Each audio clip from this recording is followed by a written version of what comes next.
에티오피아가 원래는 오랫동안 왕국이었습니다.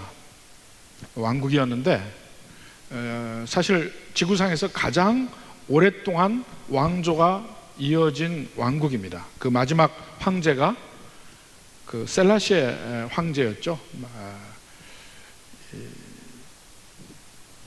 불과 몇십 년 전에 그 왕조가 결국 공산주의에 넘어가서 왕조가 끝나게 되었지만, 그 왕조의 시작점이 바로 여기는 본문에 나오는 스바 여왕입니다. 그들의 그 왕국의 신화를 보면 스바 여왕이 에티오피아의 그 여왕인데 솔로몬을 찾아갔습니다. 근데 싱글이었죠. 솔로몬을 찾아갔는데 그 솔로몬 왕과 만나서 약조를 했습니다. 어떻게 약조를 했냐면, 그 스바 여왕은 거기에 있는 동안에 자기가 가져온 것만 먹고 솔로몬 왕에게 하나도 요구하지 않겠다, 이렇게 약조를 했습니다. 만약에 요구를 하면 솔로몬 왕이 스바 여왕에게 마음대로 해도 된다, 이렇게 약속을, 내기를 하고 약속을 했습니다. 그래서 그날 저녁에 이제 연회를 베풀었죠. 연회를 베풀었는데 솔로몬 왕이 그 모든 음식을 짜게 만들었습니다. 짜게 만들어 가지고 음식이 짜요. 맛있어서 먹긴 했는데 밤에 갈증이 나잖아. 그래서 물을 달라 하고 그 왕궁에서 준 물을 먹고 나서 솔로몬 왕이 마음대로 그 스바 여왕을 덮칩니다. 그리고 나서 스바 여왕이 돌아갔는데 임신을 하게 돼서 아들을 낳고, 그것이 그 아들이 에티오피아의 왕이 되었고, 그 왕조가 하일레 셀라시아 황제까지 이어진 것입니다. 그게 에티오피아 신화예요. 바로 그 말씀이 오늘 열왕기상 10장에 나오는 바로 그 스바 여왕입니다. 스바 여왕이 멀리서 솔로몬의 명성을 듣고 그의 지혜와 그에게 그 지혜를 구하고자 솔로몬 왕이 왔죠. 많은 것을 가지고 왔습니다. 모든 것을 보고 감탄하고 솔로몬 왕의 지혜, 솔로몬 왕이 가지고 있는 모든 그 국가 시스템, 그의 부, 이 모든 것을 보고 감탄합니다. 그래서 6절에 보니까 왕께 말하되 내가 내 나라에서 당신의 행위와 당신의 지혜에 대하여 들은 소문이 사실이로다. 그런데 내가 들은 것은 지금 내가 본 것의 절반도 안 된다. 소문보다 훨씬 더 당신은 지혜롭고 훨씬 더 부를 가지고 있다, 이 말을 합니다. 사실 13절까지가 이제 스바 여왕과의 그 오고 가는 여러 가지가 나오는데, 거기서도 솔로몬 왕의 엄청난 부를 이야기합니다. 그리고 그 스바 여왕과의 그 관계 속에서 솔로몬 왕의 부를 이야기하는 것 뿐만 아니고 14절부터 29절까지는 더한 부를 쭉 이야기를 합니다. 거기 대표적인 것을 보면 그 14절에 솔로몬의 세입금의 무게가, 세금으로 받은 것의 무게가 666달란트. 이건 어떻게 제가 계산을 해보면서 셀 수가 없어요. 666달란트는 무게로 이야기하면 한 20톤? 20톤 정도 됩니다. 금이. 그러니까 얼마나 요새 금이 얼마나 합니까? 이론수에 뭐 1000불? 뭐, 그러니까 이론수에 한 130-40만 하는가? 모르겠어요. 제가. 하여튼 엄청난 양의 돈으로 환산되는 금이 세입금으로 1년에 세입금으로 들어왔고, 거기 간단하게 몇 가지만 보면 금 방패가 이 방패 하나당 큰 방패가 금이 600세갈이 들어가는데 그게 200개, 작은 방패는 300개, 상하보자 상하로 보좌를 만들었어요. 그리고 금으로 덮고, 성경 전체에서도 보면 가장 부의 극치가 바로 이 열왕기상 10장이 아닐까 싶어요. 어디서도 이러한 부를 볼 수가 없습니다. 그 부에 대해서 스바 여왕과의 관계에서 나오기도 하고, 그 밑에 두 단계로 나눠서 보는데, 과연 이 솔로몬 왕의 엄청난 부, 이것을 우리는 그리스도인으로서 어떻게 볼 것인가?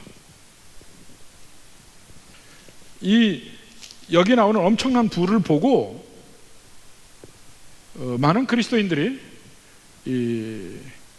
불편합니다. 불편하게 느끼는 이유는 뭡니까? 지금까지 우리 한국교회에 온 기독교적 사상은 이 청교도적 사상이 넘어왔어요. 그것이 묘하게 그 한국의 선비 사상과 접목이 돼서 이 경건함은 항상 가난함과 연결이 되는 것처럼 생각을 했는데, 그러니까 부유함에 대해서 보게 되면 좀 마음이 불편해요. 청교도는 원래 영국에서부터 근검절약을 어떤 그리스도의 덕목으로 생각을 했거든요. 근데 그러한 면이 영국, 특히 스코틀랜드 장로교가 우리나라로 들어오면서 그런 면이 상당히 강조되어 있어요. 그러니까 뭔가 물질이 많다, 이것은 조금 불편해요. 이것은 우리나라뿐만 아니고 이 서양에서도 그런 면들이 좀 있습니다. 역시 거기도 청교도적 정신이 밑바닥에 깔려 있는 것이죠. 자, 그러한 가운데 이렇게 솔로몬 왕의 엄청난 부를 만나게 될 때에 과연 우리가 이것을 어떻게 볼 것인가? 스바 여왕도 이렇게 엄청난 부를 보고, 자기도 왕 아니에요. 일국의 왕이고 화려함을 맛본 그 왕이 솔로몬 왕의 부를 보며 자기 스스로 뭐라 하냐면 믿을 수가 없을 정도다 하고 얘기를 합니다. 믿을 수가 없어요. 6절에서 9절까지 바로 그런 얘기를 합니다. 7절에도 내가 그 말들을 믿지 아니하였더니, 정말 엄청나구나, 이걸 얘기하고, 그 뒤에도 이 스바 여왕의 말이 아니더라도 23절, 4절, 5절을 보면 이 성경 기자가 이야기하는 내용이 있습니다. 23절, 4절, 5절 볼까요? 23절에 솔로몬 왕의 재산과 지혜가 세상의 그 어느 왕보다 큰지라. 그 당시에 온 세상 사람들이 다 하나님께서 솔로몬의 마음에 주신 지혜를 들으며 그의 얼굴을 보기 원하여 그들이 각기 예물을 가지고 왔으니 곧 은 그릇과 금 그릇과 의복과 갑옷과 향품과 말과 노새라. 해마다 그리하였더라. 이걸 보면 스바 여왕의 말이나 지금 성경 기자가 23절부터 25절까지 얘기한 내용을 보면 그렇게 지금 솔로몬 왕의 부를 부정적으로 보고 있지 않아요. 스바 여왕의 말은 그 솔로몬의 부를 보고 결국 뭐라고 고백하냐면 솔로몬의 하나님 여호와를 찬송할지어다 합니다. 9절에 보십시오. 당신의 하나님 여호와를 송축할지로다. 여호와께서 당신을 기뻐하사 또 여호와께서 이스라엘을 사랑하셔서 이렇게 만드셨다.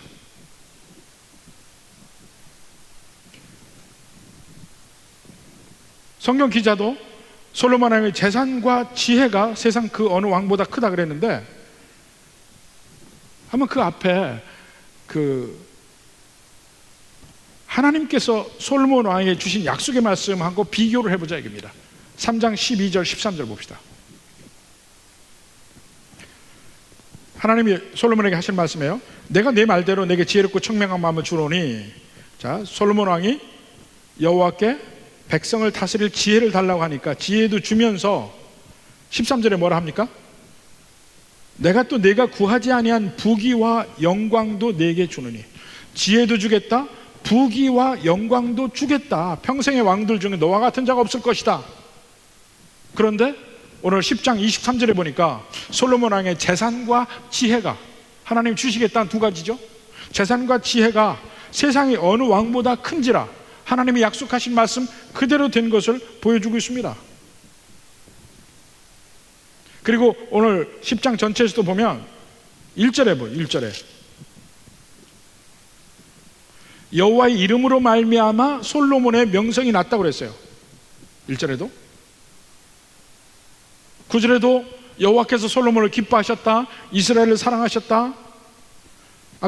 조금 아까 읽은 24절에도 여호와께서 솔로몬의 마음에 지혜를 주셨다.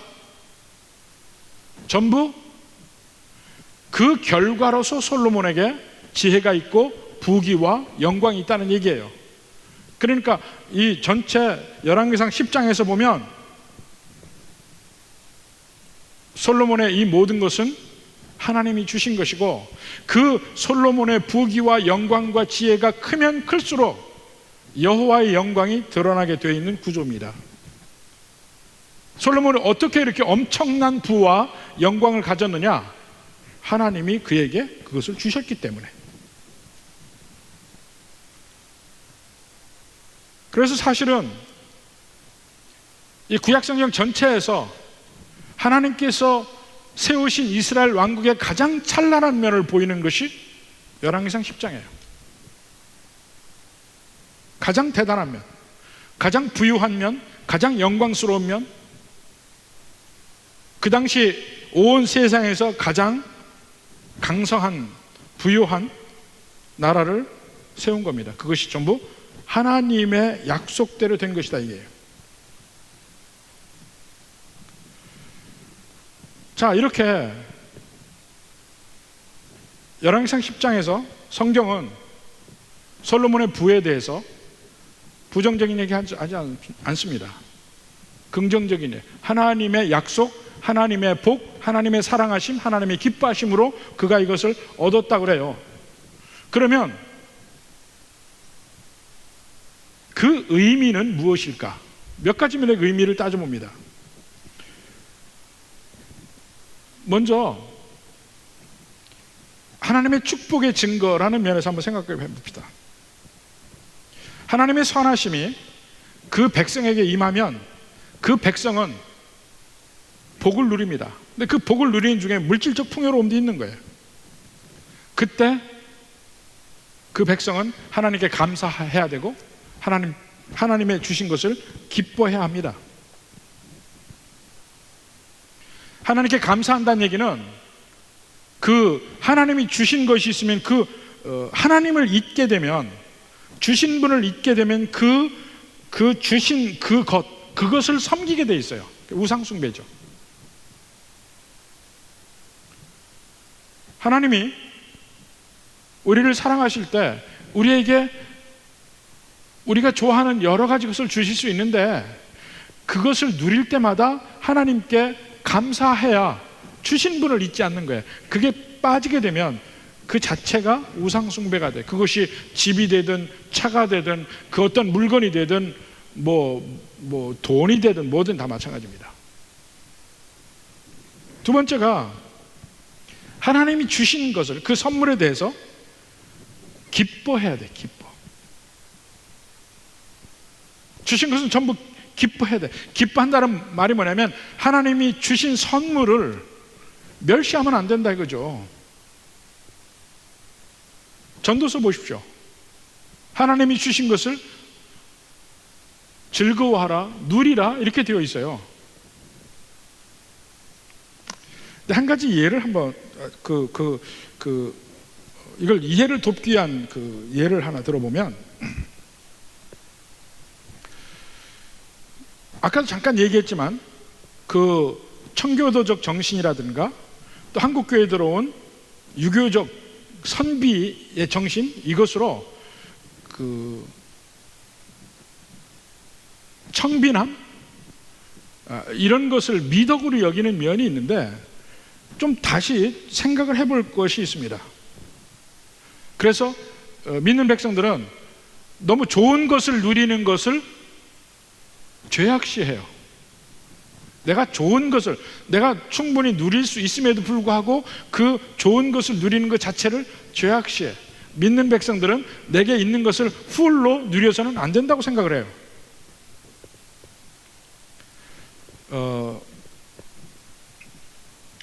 단 맥클로어라는 선교사가 수단에 있는 누어족을 선교할 때 이야기해요. 그 누어족은 우유는 여자와 어린아이의 음료라고 생각을 해요. 전통적으로 남자는 먹는 게 아니야. 근데 남자들도 그 우유를 먹고 싶어요. 그래서 고안해낸 남자들이 먹는 음료가 있습니다. 우유에다가 소 오줌을 조금 타서 먹는 거예요.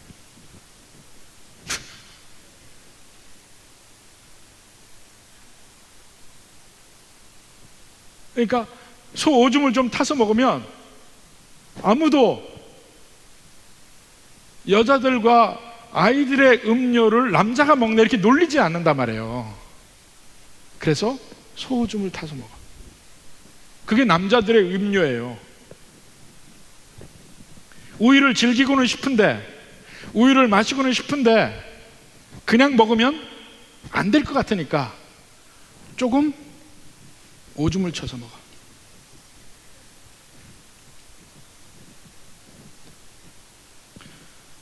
근데 제가 왜 이 얘기를 하냐면요, 믿는 백성들이 하나님이 주신 물질적인 면을 누리고 싶은데 그걸 그대로 누리면은 괜히 다른 사람에게 신앙적이지 않다 소리를 들을 것 같아. 그러니까 현대적 방식으로 소오줌을 쳐요. 조금 못한 걸 누려. 제일 좋은 거 이거 누릴 수 있는데 아니야, 한 급 낮춰서. 그게 다른 사람 보기에 내가 좀 더 경건한 것처럼 보여.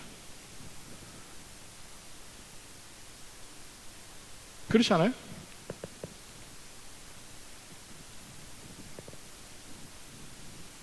제일 내가 누릴 수 있는 어떤 선이 있습니다. 근데 그것을 누리지 않아요.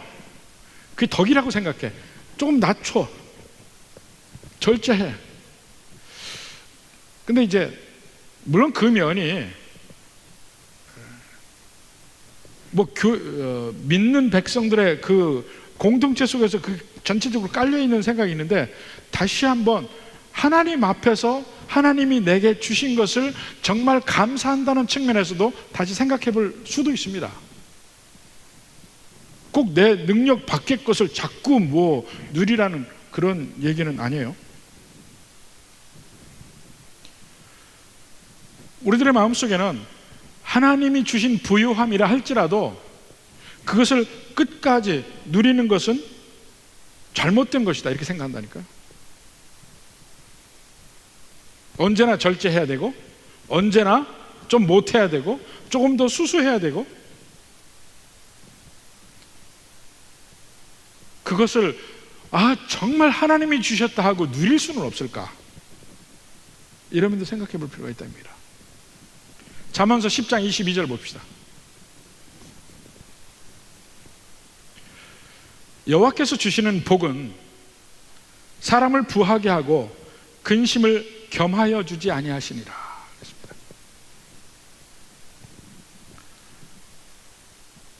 이 복으로 우리에게 하나님이 샬롬을 주셔요. 근데 거기에 반드시 사실은 물질적인 면도 포함되어 있습니다. 그것만이 전부는 아니에요. 소위 잘못된 경우에 소위 그 축복 복음 이런 거 있잖아요.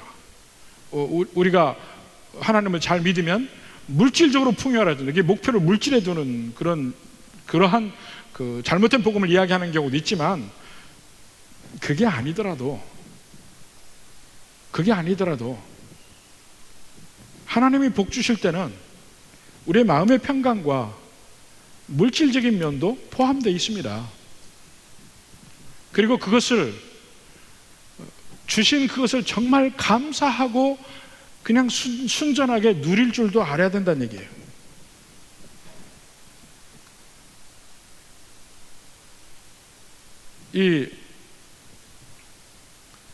여러분이 내가 사랑하는 사람에게 선물을 한다고 쳐요.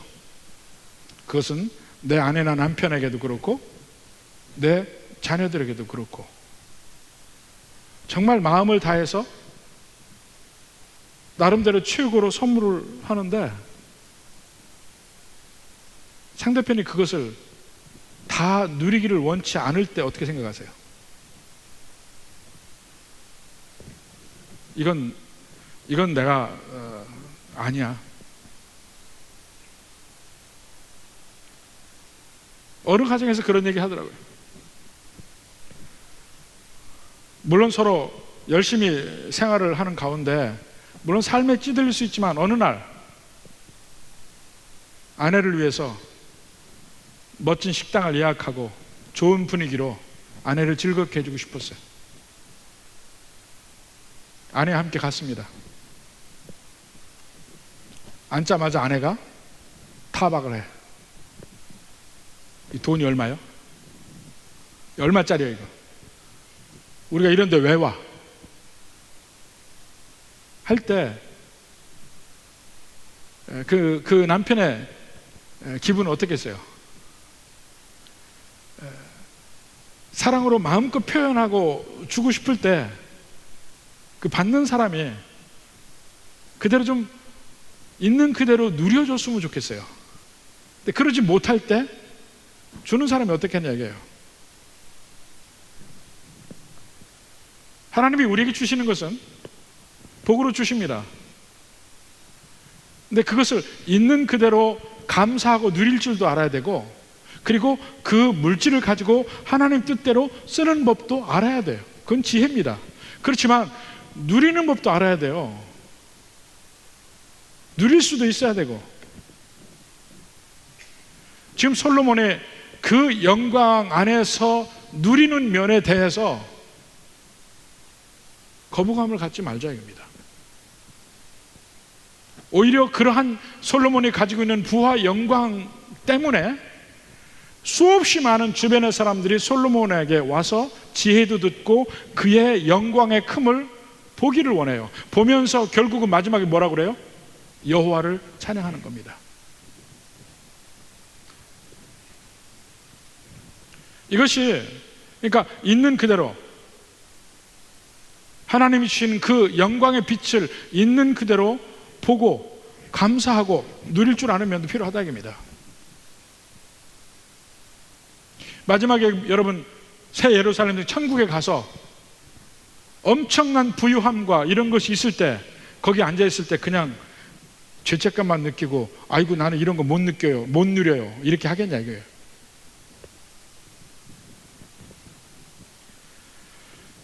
여기 솔로몬 왕의 부와 영광과 지혜 이것은 또 다른 면에서는 하나님의 축복의 증거일 뿐만 아니고 예언적인 말이기도 합니다. 앞으로 오게 될 하나님의 나라가 어떠할 것인지를 미리 말해주는 거예요. 이 제일 앞에 스바 왕이 솔로몬에게 왔는데 그 스바 왕이 온 것은 일종의 예표적인 면이 있어요. 마지막 날 하나님이 세우신 왕이 새 예루살렘 성에서 다스릴 때 그 새 예루살렘 성의 그 영광이 얼마나 큰가 하는 것을 보여주고 그 다음에 만국의 왕들과 만국의 사람들이 그 영광을 보러 예루살렘에 모인다니까요. 그거의 예표적인 면이 스바 여왕이 온 거예요. 시편 72편 봅시다. 시편 72편 8절에서부터 봅니다. 그가 바다에서부터 바다까지 와 강에서부터 땅끝까지 다스리리니. 자, 메시아입니다. 광야에 사는 자는 그 앞에 굽히며 그의 원수들은 티끌을 핥을 것이며 다시스와 섬의 왕들이 조공을 바치며 스바와 시바 왕들이 예물을 드리리로다. 이게 스바가 바로 그 스바 여왕, 바로 그거 지금 에티오피아입니다. 모든 왕이 그의 앞에 부복하며 모든 민족이 다 그를 섬기리로다. 그는 궁핍한 자가 부르짖을 때 건지며 도움이 없는 가난한 자도 건지며 그들이 생존하여 스바의 금을 그에게 드리며 사람들이 그를 알려 항상 기도하고 종일 찬송하리로다. 금이, 이 부를 상징하는 전부 그 당시 금인데 금이 그렇게 모여진다는 거예요. 엄청나게. 이사야서 60장 5절부터 또 봅시다. 그날에 중간부터 이는 바다의 부가 내게로 돌아오며 이방 나라의 재물이 내게로 옴이라. 모든 이방 나라의 모든 재물이 지금 예루살렘으로 모여요. 하나님 나라에. 마치 지금 솔로몬 왕국에 수많은 재물들이 모이는 것과 같아. 그것은 단지 지구의 예표적인 것에 불과해요. 6절 봅시다. 허다한 낙타 미디안과 에바의 어린 낙타가 내 가운데 가득할 것이며. 낙타가 왜 가득합니까? 물건을 싣고 왔잖아요. 그 당시 교통수단은 전부 낙타예요. 그러니까 엄청난 트럭들이 들어왔구나, 뭐 이런 겁니다. 이게 가득할 것이며 스바 사람들은, 스바죠? 스바 사람들은 다 금과 유황을 가지고 와서 여호와의 찬송을 전파할 것이며. 금을 가져왔대. 금. 누구나 올 때 금을 가져와. 그 금이 얼마나 많겠어요. 유향을 가져왔대. 사실 이 향료는요, 고대에 보면 향료,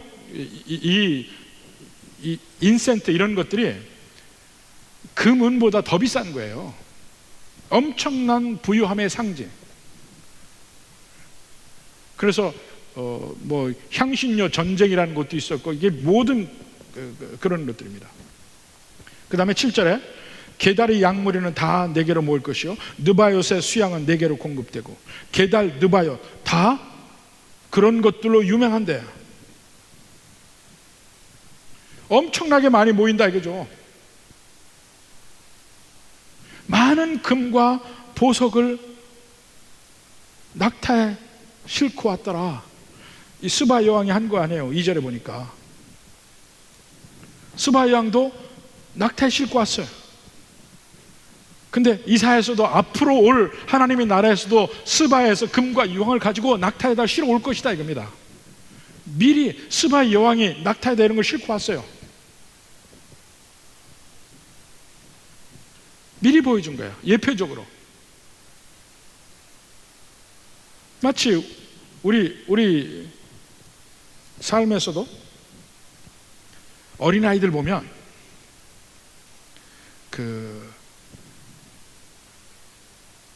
여러 가지로 어린아이의 유형을 나눌 수 있는데, 그 중에 하나 나누는 유형이 뭐냐면 책을 좋아하는 아이하고 책을 싫어하는 아이하고 둘로 나눠볼 수 있어요.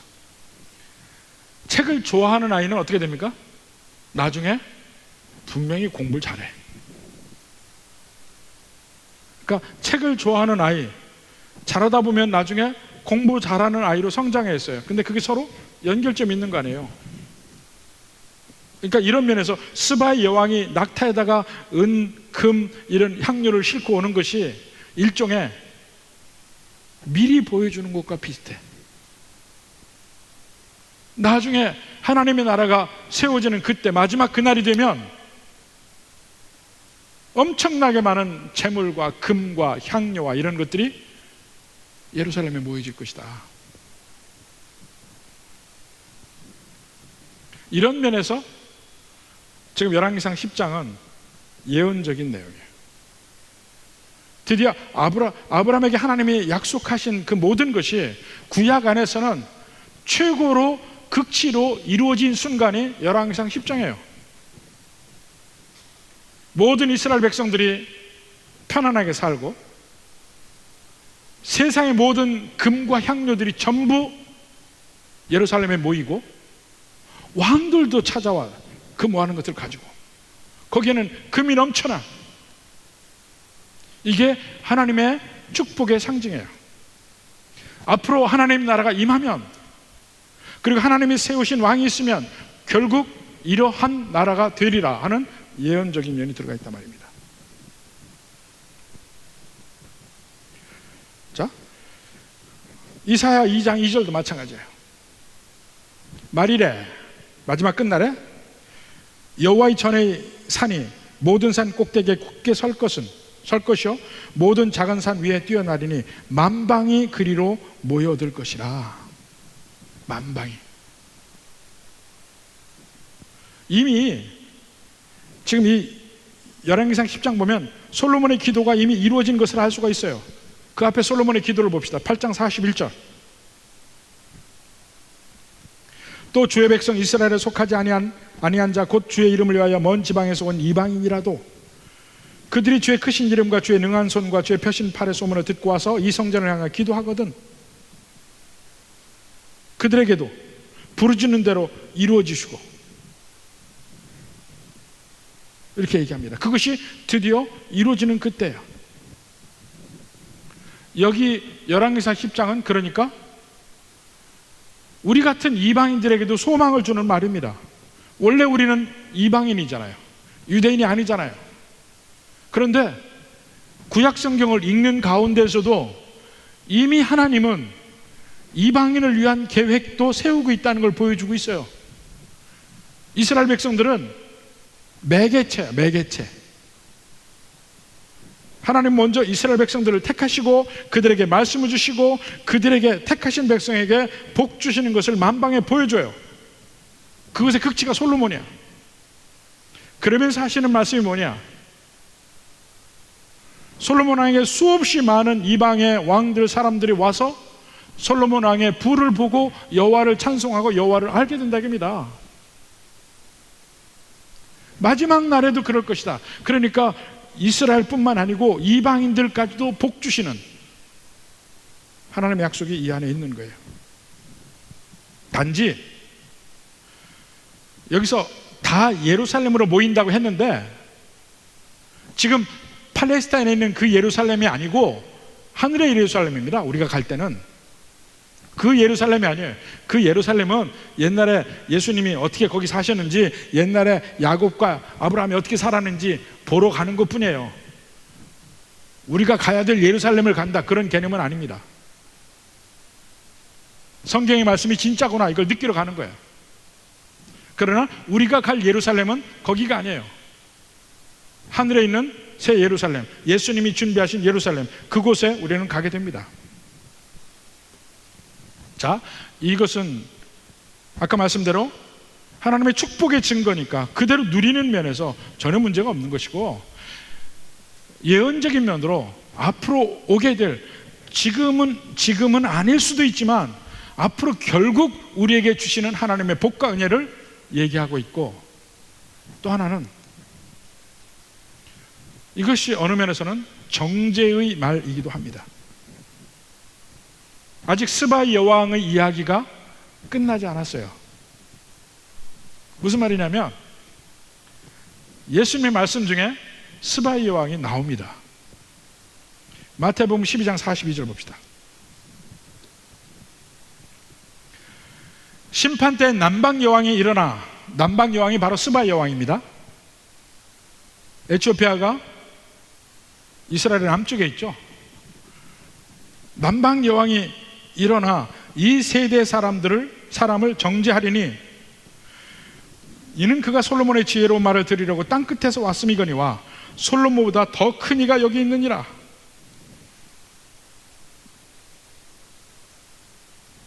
바로 그 앞에 38절에 보면 그때 서기관과 바리새인 중 몇 사람이 말하되 선생님이 우리에게 표적을 보여주시기를 원하나이다 그랬어요. 표적을 보여달라고 그래요. 그러니까 예수님이 뭐라 하냐면 요나의 표적밖에 보여줄 것이 없다. 요나의 표적이 뭡니까? 3일 동안 요나가 죽었다 살아나는 그 표적을 밖에 없다는 거예요. 그러면서 마지막 끝날에 니느웨 사람이 너희를 정죄할 것이다. 그 다음에 남방 여왕이 너희를 정죄할 것이다, 이렇게 얘기해요. 이게 무슨 말이냐면 지금 예수님 자신이 큰 표적인 거예요. 솔로몬보다 훨씬 큰 분이 와 있어요. 근데 그들이 모르는 거야. 훨씬 예수님보다 작은 솔로몬이 이 땅에 있을 때 그 솔로몬에게 임한 여호와의 영광, 여호와의 지혜를 보기 위해서 남방 여왕이 왔잖냐 이거예요.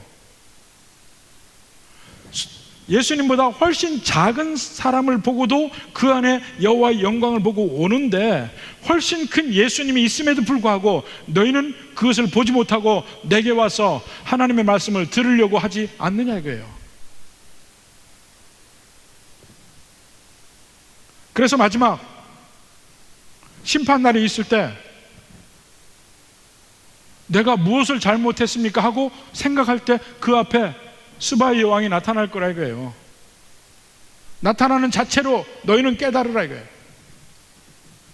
훨씬 더 희미한 표적을 보고도 그들은 반응하고, 니느웨 사람은 회개하고 남방 여인은 와서 그 말씀을 듣고 하나님을 찬송했는데, 너희는 뭐냐 이게. 너희는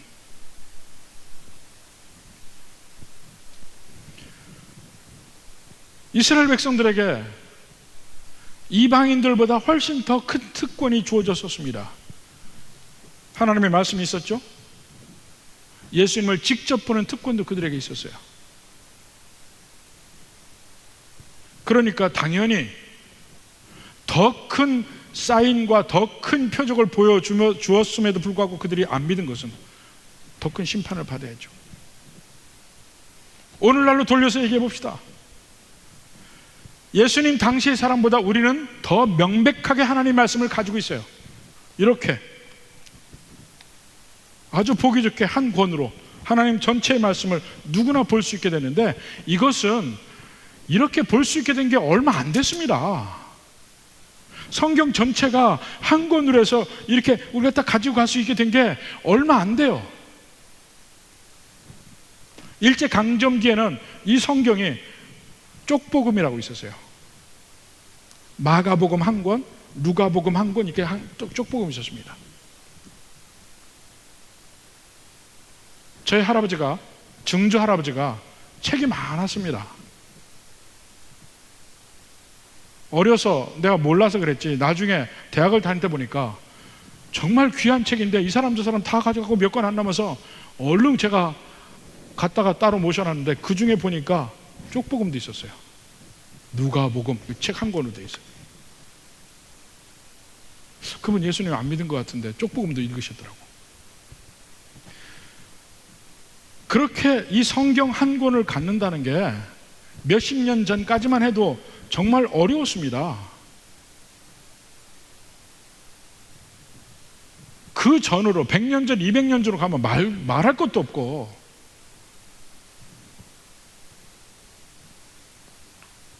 금속활자가 발명되고 이 인쇄업이 발달하고 하면서 이 책이 보급이 됐지, 성경을 읽을 수 있게끔 자기 손에 가진 사람이 옛날에는 거의 없었죠. 지금 가졌잖아요. 그 어떤 때보다 여러분들은 하나님이 특권을 주신 거예요. 근데 그것을 가지고 있으면서도 그 하나님의 뜻을 알지 못하고 그 하나님의 말씀을 읽지 않고 그 하나님 뜻대로 살지 못한다면 마지막 날에 스바의 왕이 여러분을 찾아올 겁니다. 내가 보이니 그러고.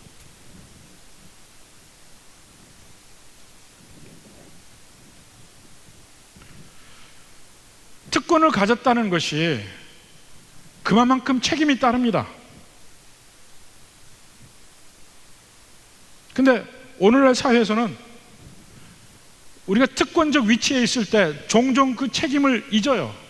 우리가 주일날 로마서를 보면서 계속 그 얘기를 하지만, 특권적인 위치에 있다는 그 사실로 모든 것이 다 무마되고 용서되고 괜찮다고 생각해.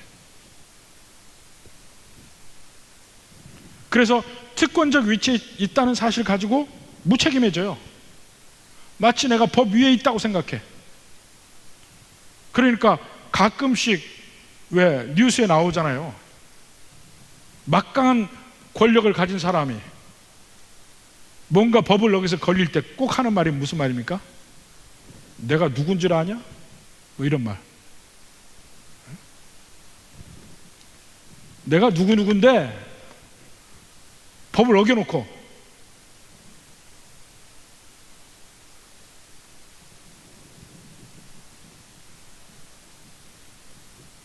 여러분이 교회를 오래 다녔다는 것도 특권적 위치에 있는 거예요. 성경이 있다는 것도 우리는 특권적 위치에 있습니다. 근데 그 특권적 위치가 마치 나는 그 복음 전선에서 후방에 있는 것처럼 생각하는데 천만의 말씀이에요. 내가 목사인데, 내가 장로인데, 내가 권사인데, 이게 다 특권적 위치를 가지고 얘기하는 거예요. 그런데 마지막 날 더 큰 심판을 받습니다. 더 큰 심판을.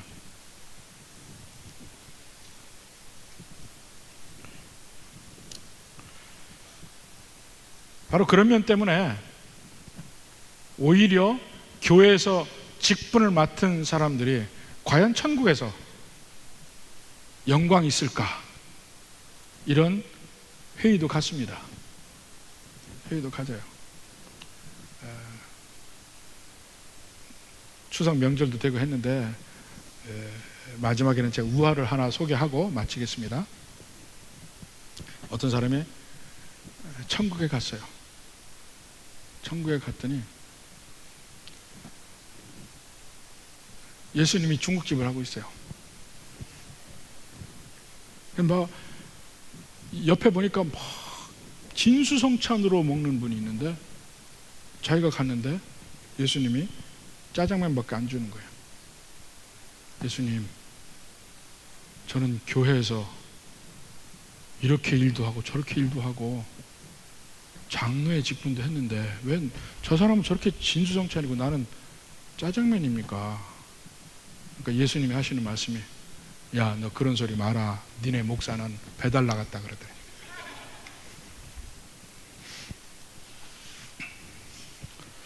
목사가 돼서 천국 가서 내 배달을 할지 모르겠는데요.